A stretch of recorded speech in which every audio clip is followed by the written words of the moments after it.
کہتے ہیں ایک بی بی حضور کے پاس آئی, اپنا علاقہ چھوڑ آئی, آ کے کھڑی ہوئی تو اس نے کہا حضور میں خاندان بھی چھوڑ آئی ہوں, سسرال بھی, میکا بھی, ننیال بھی, ددیال بھی, میں ہر ایک کو چھوڑ آئی ہوں, میں جائیداد والی تھی وہ بھی چھوڑ آئی ہوں, مال دولت بھی چھوڑ, ایک میرا بیٹا تھا جوان وہ میں ساتھ لائی ہوں.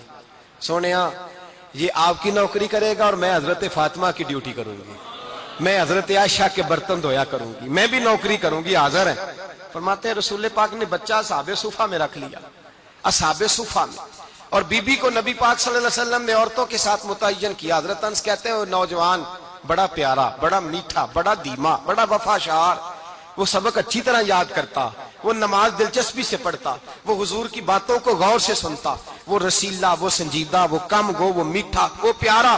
کہتے ہیں بڑی دلکشا طبیعت, اس کی مقناطیسی سی شخصیت, طبیعت کھنچی چلی جائے اس کی طرف, بڑا حسین و جمیل وہ نوجوان. اس ماں بیٹے کے تذکرے ہونے لگے کہ بڑی جائیدادیں چھوڑ کے آئے, بڑے مال والے, انہوں نے بڑی قربانی دی ہے, ہر رشتہ ناتا توڑ کے رب رسول سے یارانہ لگایا ہے. اللہ بڑا بے نیاز ہے. وہ بچہ بیمار ہو گیا, شدید علیل ہوا. حضرت انس بن مالک فرماتے ہیں ہم قریب جا کے بیٹھے تیمارداری کرنے تو اتنا علیل ہوا کہ اس کا وجود کانپنے لگا. کہتے ہیں کچھ ہی دیر گزری تو اس نے کلمہ پڑھا, روح پرواز کر گئی, روح پرواز کر گئی, سننا روح پرواز کر گئی. کہتے ہیں نبی پاک صلی اللہ علیہ وسلم کو بلایا, حضور آئے تو آنکھوں میں آنسو.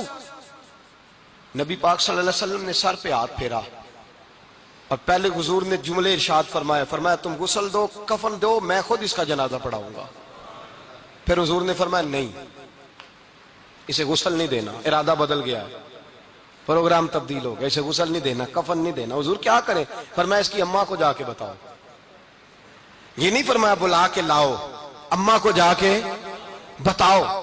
حضرت انس کہتے ہیں میں نے کوئی نرالا سے رنگ دیکھا, کوئی منفرد سا انداز دیکھا, ہمیں بھیج دیا اماں کو بلاؤ, اور خود نبی پاک اس کمرے سے نکل گئے اور حضور کے آنسو بھی یکدم خشک ہو گئے, مزاج بدل گیا, پریشانی بدل. اماں کو بلاؤ اس کی, پتہ نہیں ارادہ ہے محبوب کیا ہے, ارادہ ہے خدا کیا ہے. کہتے اس کی اماں کو جا کے خبر دی تو ماں کو تو بس کوئی اتنا بتا دے کہ بیٹا سائیکل سے گر گیا ہے, سائیکل سے گر گیا ہے. اماں ساری رات سوتی نہیں. ایک شاعر نے کہا تھا ایک مدت ہوئی میری ماں نہیں سوئی, میں نے ایک رات کہا تھا مجھے ڈر لگتا ہے, ایک رات کہا تھا مجھے ڈر لگتا ہے. یہ اپنے اپنے رنگ ہوتے ہیں, اپنا اپنا انداز ہوتا ہے. رمضان شریف کا مہینہ آتا تو میری اماں جی کہاں گری کا تیل منگاتی, چیزیں منگاتی, اور پھر زبردستی میں منع کرتا کہ اماں جی نہیں یہ آپ کیا کر رہی ہیں, میں تو تیل ویسے بھی ذرا کم استعمال کرتا ہوں, تو رگڑ رگڑ کے, اور نہیں کتابیں بڑی موٹی ہیں, فلاں چیز بڑی موٹی, اس کا رنگ تھوڑا نرالا ہے. اور یہ جو ماں کا رنگ ہے نا, اس جیسا رنگ دوسرا ملتا بھی کوئی نہیں دنیا میں.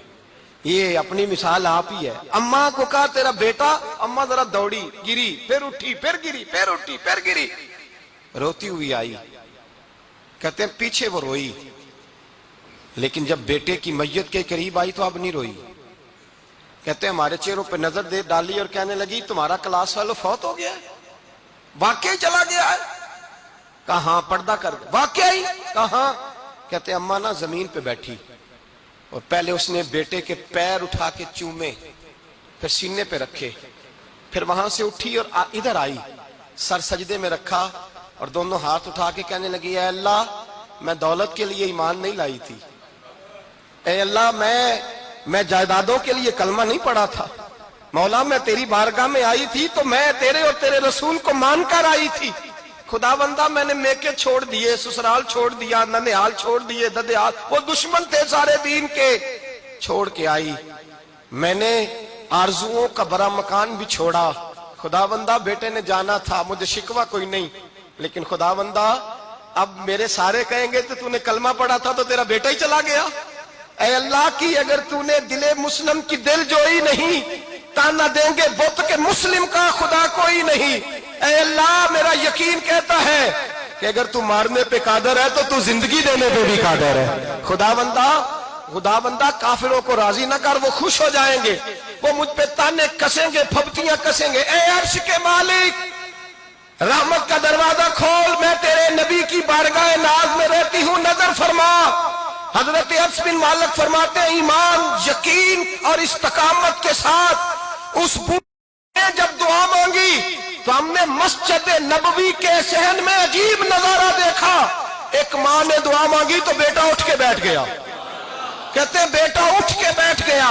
کلمہ پڑھ تو وہ اٹھ کے بیٹھا. ماں نے سینے سے لگایا اور ماں اور بیٹا نعرے لگانے لگے, لوگوں سنو, قرآن بھی سچا, اسلام بھی سچا, اللہ بھی سچا, یہ مسجد نبی سچوں کا گھر, اور سب سے بڑھ کے اللہ کا رسول سچا. اللہ کے رسول سچے, محبوب سچے, مسجد میں رہنے والوں میں سب سے بڑھ کر سچے, رسول کائنات صلی اللہ علیہ وسلم کا دین سچا. فرماتے ہیں رسول پاک کو خبر دی تو محبوب نے مسکرا کے فرمایا میرے رب کی طاقتیں بڑی زیادہ ہیں. ان اللہ علی کل شیء قدیر, اللہ کی طاقت بڑی ہے. ایمان تھا, یقین, استقامت. بچہ اٹھ کے بیٹھ گیا. حضرت انس کہتے ہیں وہ حضور کے زمانے میں بھی حیات رہا, وصال ظاہری کے بعد حضرت ابو بکر کے زمانے میں بھی موجود رہا, عمر کے زمانے میں بھی موجود, حضرت عثمان کے زمانے میں. اس کی ماں کا انتقال ہوا, اس نے اماں کو دفن کیا, اور ماں کے بڑے عرصے کے بعد اس نے پردہ کیا. جب ہم اس کی طرف دیکھتے تھے نا, دیکھتے اس کی طرف تھے, پر ہمیں اس کی اماں کا ایمان یاد آ جاتا تھا, ہمیں یقین. او بھائی, کبھی تو نے رب کریم کی بارگاہ میں سر سجدے میں رکھ کے مانگا ہی نہیں, تو کبھی آیا ہی نہیں, ورنہ اس کے دروازے سے کوئی خالی جا سکتا, سوال ہی نہیں پیدا ہوتا. کوئی خالی جائے, کوئی جاتا ہی نہیں, وہ بھیجتا ہی نہیں, اس کا انداز ہی نہیں, اس کا یہ کریمانہ انداز ہی نہیں, وہ بھیجتا ہی نہیں, وہ تو نواز دیتا ہے. ایمان, یقین, استقامت اپنائیے, اوڑھیے اپنی زندگی میں, اللہ تبارک و تعالیٰ کے ساتھ جڑیے. یہ دنیا داروں کے ساتھ ہم تعلق جوڑ کے رکھتے ہیں, کبھی SMS, کبھی ٹیلی فون, کبھی عید پہ مبارکباد, کبھی فلان جگہ. دنیا داروں سے جوڑ کے رہتے ہو, خدا سے جوڑ کے رہو. کبھی فجر میں جڑ جاؤ, کبھی زور میں جڑ جاؤ, کبھی تلاوت میں جڑ جاؤ, کبھی درود و سلام کی وجہ سے رب کریم کے ساتھ تعلق بناؤ, کبھی رمضان میں, کبھی ایمان میں, کبھی حج میں, کبھی عمرے میں, کبھی کسی غریب کی مدد میں, کبھی کسی لاچار کی مدد میں, کبھی بے کس کی مدد میں, کبھی مجبور کی مدد. جڑ جاؤ اللہ تبارک و تعالیٰ کے ساتھ. مضبوط ایمان, مضبوط قوت پیدا کرو, توانائیاں حاصل کرو, اپنے اندر خوبی پیدا کرو. میرے بھائی یاد رکھیں, ایمان مضبوط ہوتا ہے تو اللہ عرش سے مدد نازل فرماتا ہے, اور جب ایمان کمزور ہوتا ہے تو جو مدد پاس ہوتی ہے وہ بھی چھن جاتی ہے. رمضان المبارک کا جمعہ, پہلا جمعہ, ایمان کا موضوع بیان کر کے دو باتیں گزارش کرنی ہے. ایک وعدہ کیا میرے نبی پاک نے, ذرا ایک تجربہ کریں تو صحیح, اس پر بھی ذرا تجربہ کریں. یہ 8 دن یہ نسخہ آزمائیں تو صحیح. رسول پاک نے فرمایا تو نماز پڑھ, تیرے نبی کا وعدہ ہے تیری روزی میں برکت ہو جائے گی. اس کو ذرا آزمائیں تو صحیح, آزمائیں تو صحیح. حضور نے فرمایا من صامت نجات, جو چپ کر گیا وہ نجات پا گیا. ذرا کچھ دن, ایک ہفتہ زبان پہ پابندی تو لگائیں, بس خیر ہی بولیں. ذرا ایک ہفتہ اگلے جمعے تک ذرا دیکھیں تو صحیح, واقعی چپ کرنے سے سکون ملتا ہے. دیکھیں تو صحیح بھلا حضور کا یہ نسخہ آزمائیں تو صحیح. ایمان اور بھلا خاموش رہنے سے سکون ملتا ہے, طبیعت کو ڈھارس ہوتی ہے, اچھا سوچنے سے انسان کو سکون ملتا ہے. ہر آدمی کے بارے میں ایک ہفتہ ذرا اچھا سوچ کے تو دیکھیں, یہ تجربہ ذرا آزمائیں بھلا کیا ہوتا ہے. میرے بھائی, اپنی زندگی میں رسول پاک صلی اللہ علیہ وسلم کی کہی ہوئی باتوں پہ عمل کریں, ایمان اور یقین کی دولت اپنائیں, پھر دیکھیں اللہ تبارک و تعالیٰ کتنا فضل کرتا ہے.